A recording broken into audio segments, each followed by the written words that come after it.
This is Trend Following Radio, where great thinking comes alive. Nobel Prize winners, legendary traders, best-selling authors, and the pros that know what drive us irrational human beings. I am your host, Michael Covel. Not filtered, raw, honest. That's my passion.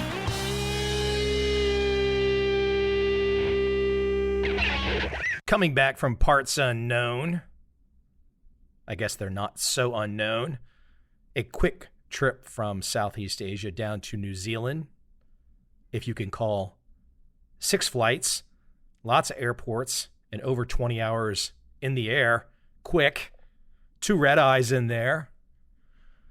If anyone's done that kind of stuff, you know the pain. You know the pain that causes. And if anybody out there has figured out a way to make their life normal after 10-plus hour flights and red eyes, please send me an email. Explain to me what your secret is. I just don't think there is a secret. I think you just feel like crap for days from that kind of thing. But I must say, the countryside of New Zealand is spectacular. I think I said that on a prior podcast just briefly. But wow. To see that ocean on one side of your house, this massive, massive display, ocean, mountains, etc. And then on the rear of the house, mountains and sheep as far as you can see. What vistas. Absolutely just causes you to pause, to sit still.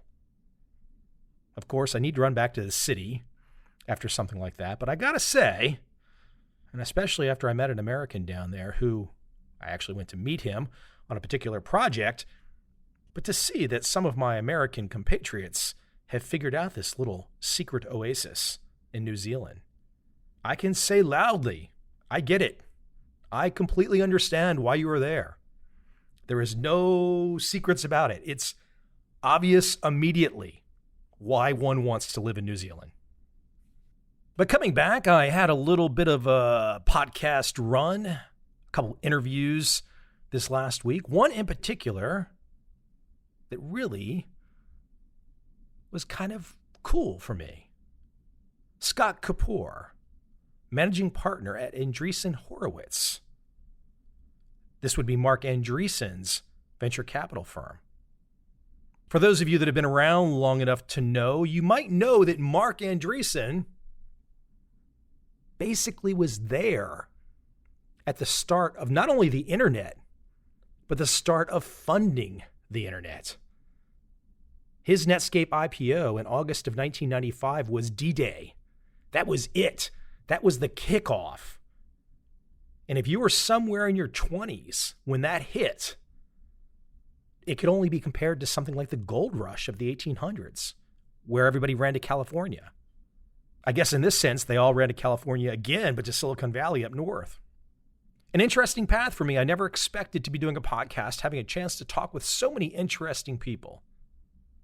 And what an interesting path that Scott went down, which you will have to listen to. But the really cool thing from that conversation, many cool things, but one thing stands out that I want to talk about today. That's talent. And first, let me do a setup on talent. Because everybody knows talent's a good thing. But how do you get talent? How do you get talent? Do you get talent by going to school? I guess if you're going to be an attorney, a CPA, a doctor, something where there is a certain type of education you must have, an engineer, those educational programs help to develop your talent. But not until you get into the real world, not until you get under the hood, can talent start to show itself. So what's the dividing line? What makes somebody become talented? This is back to the nurture versus nature question. This is the grand old turtle trader question, my second book. Are you born with it, or can you learn it? Well, you can learn it. You can develop it through something called deliberate practice. There's your first Google search term for this podcast, deliberate practice.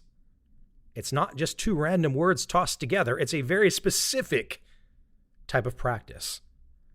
you will also want to check out my podcast interview on this particular podcast with Anders Ericsson of Florida State University. He is the guy that put all this research together. His book, Peak, is absolutely great. An eye-opener of how talent starts to form. And it starts with this kind of practice, this insane OCD-like practice. For the last year and a half, I've worked on 2 film scripts. I had 0 experience in writing film scripts. I started them both with a collaboration with an associate of mine.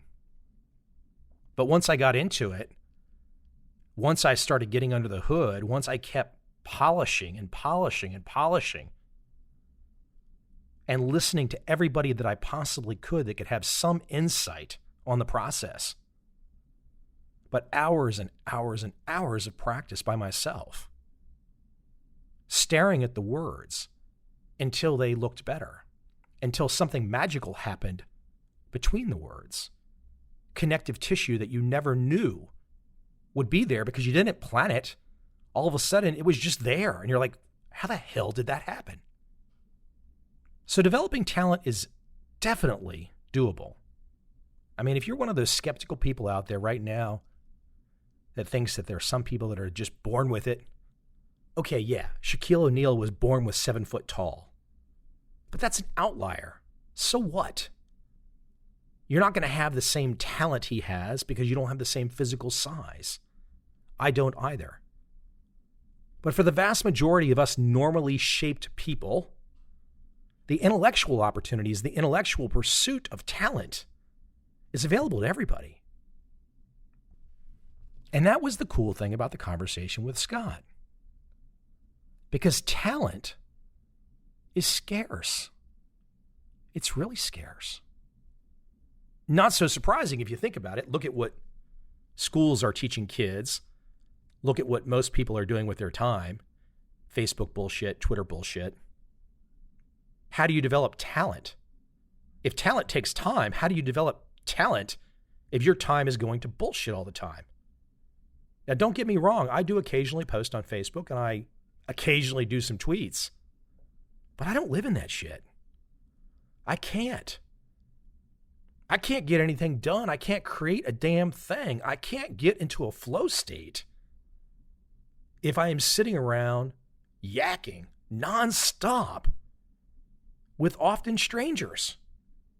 Like, what kind of visceral, masturbatory drive is pushing people to want to be in this constant contact of debate and argument with no ending?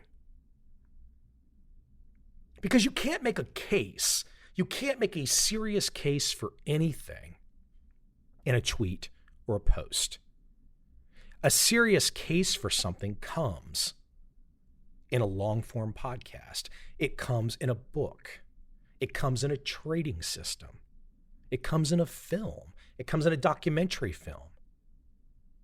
And that doesn't happen quickly. So the talent doesn't come quickly. It takes time.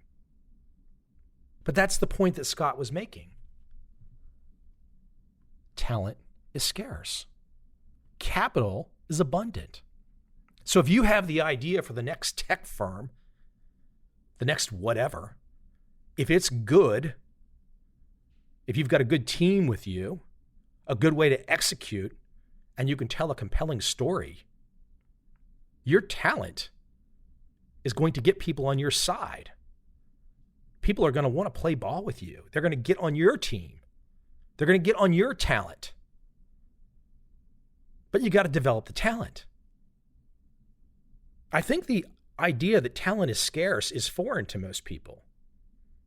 People think, my gosh, why would these multi-billion-dollar funds want to invest with my idea, my trading system, my startup, whatever it is? Why would they want to invest with me? Because they don't have any opportunities. That's why. They don't know what to do with all this capital. Where is their capital from?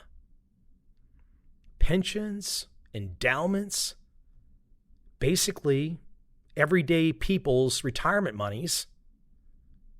being invested by people that don't know what to do with it except slop it into the S&P index. And they know deep down, even if they're not so sophisticated, they know deep down that that's not the best strategy long term. At least alone, it's not. So all that capital is sitting out there looking for somebody, not just somebody, I mean a lot of somebodies. It's looking for a lot of people to deploy. But the talent is scarce. And it's an interesting sociological conundrum. What the hell is going on in society? Are people just becoming lazy as shit? Playing video games, the social media masturbation stuff? Is this all that it is? And people have lost sight of the fact of achievement and getting ahead? Or are the schools not properly explaining to people what the system is? And how could we expect the schools to properly explain a damn thing when most of these teachers are twits? Now, not all, a very small minority are brilliant, tremendous achievers, tremendous thought leaders. But just because I have some of those very smart people on this podcast does not mean I'm going to give cover to the full landscape of professors at all universities. Because for many of them, it's just a gig. They're just getting paid to regurgitate whatever.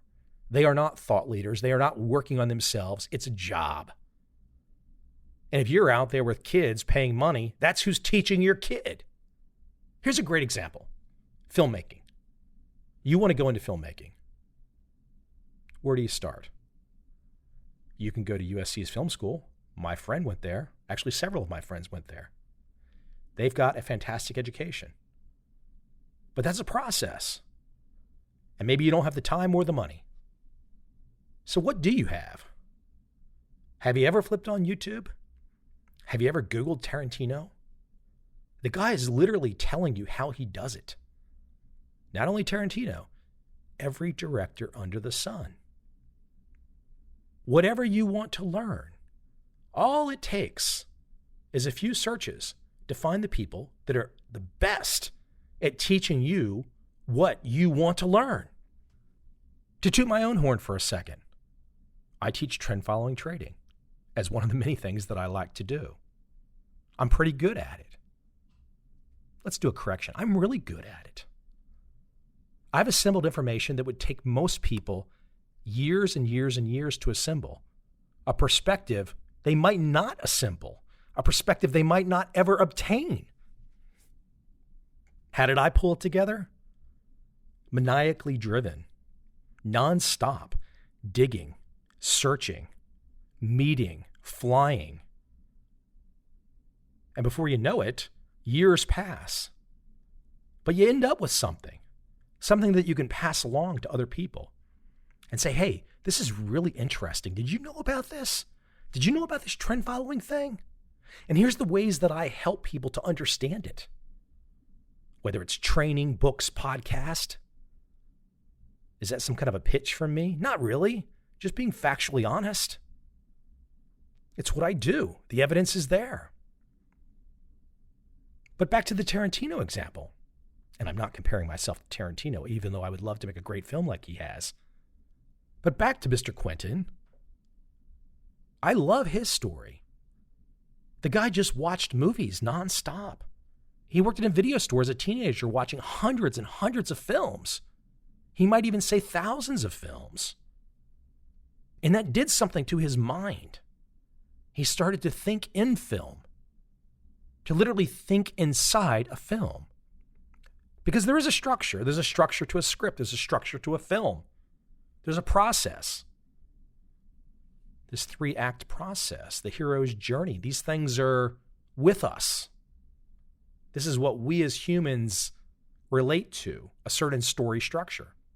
But once you know the structure, you've got to have the talent to fill in the structure with something interesting. I thought this point was great from Tarantino. I'd never heard this before. Perhaps you've seen the films Kill Bill. Pretty crazy films. He said those are deeply personal, implying that he lived part of that. you start to scratch your head. You're like, hold on, how did Quentin Tarantino live Kill Bill?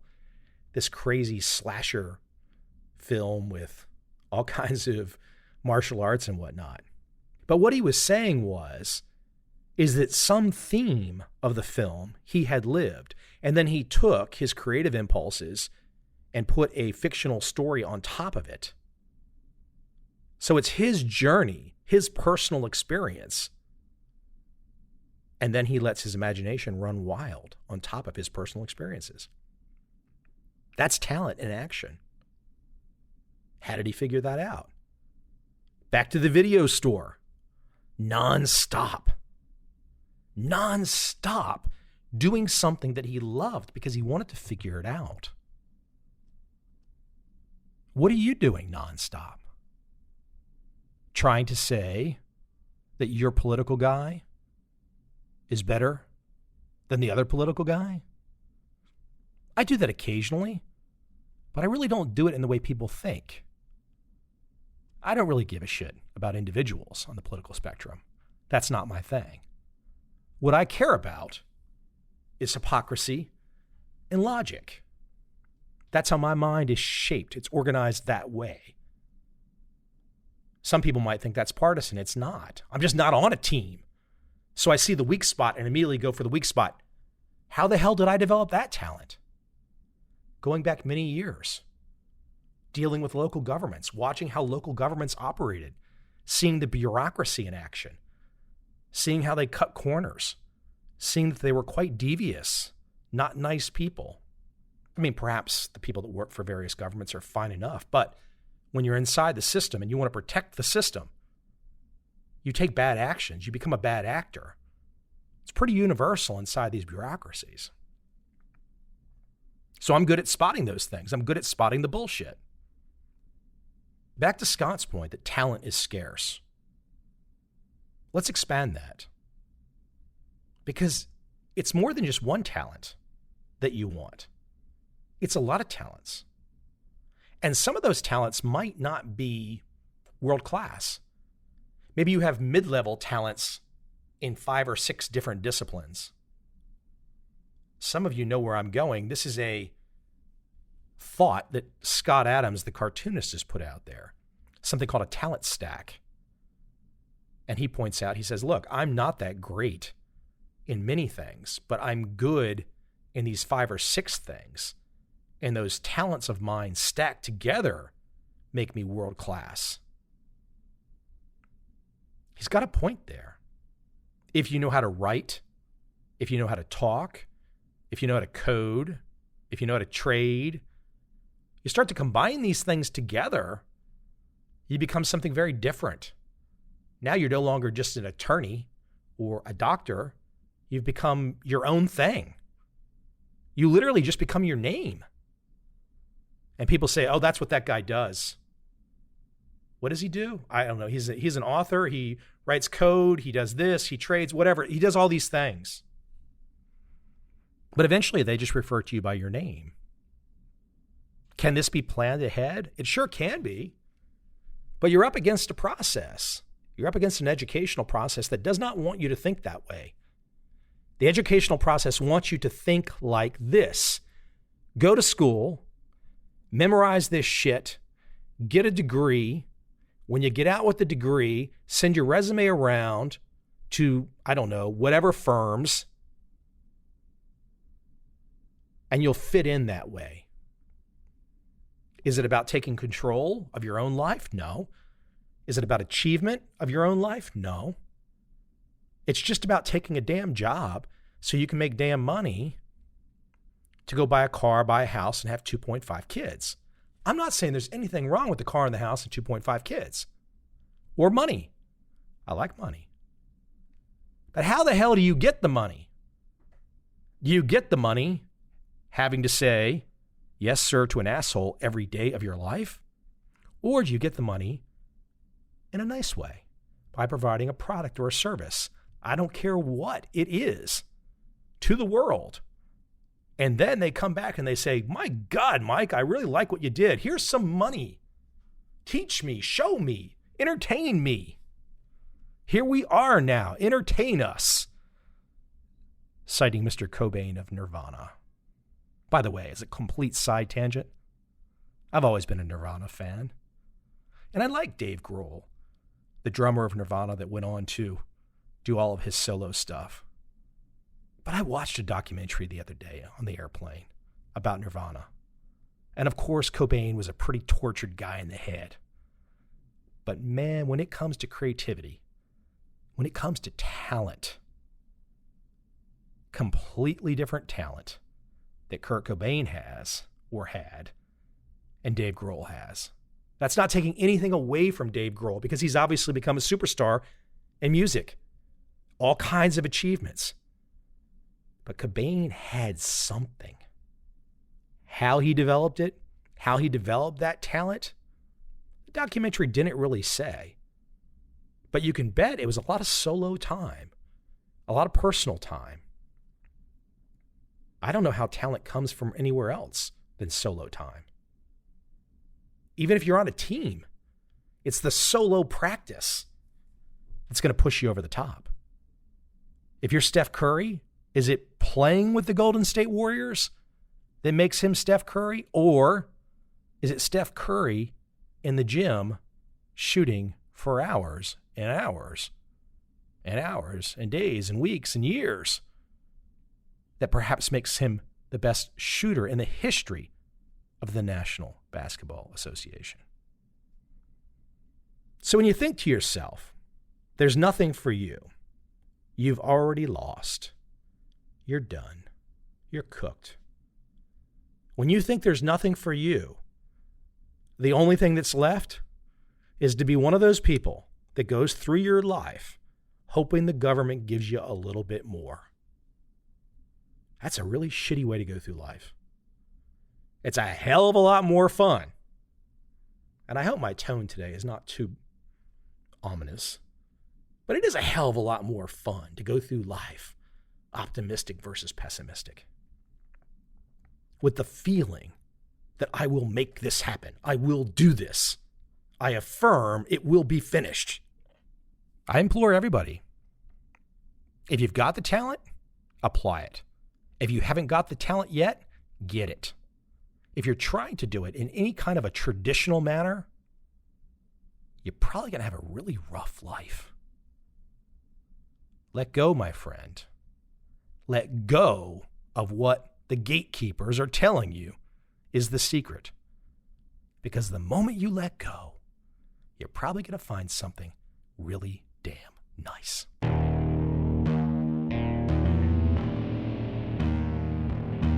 I see a time when those awake will understand how to make money in up, down, and surprise markets.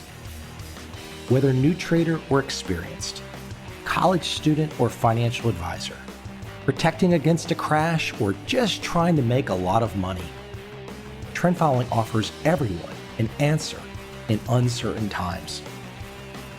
To get started immediately, send me an email, michael@covel.com. I will send you the right trend following steps to take along with my free video. But if you want to buy and hold, trust the government and trust Wall Street, this is absolutely not for you.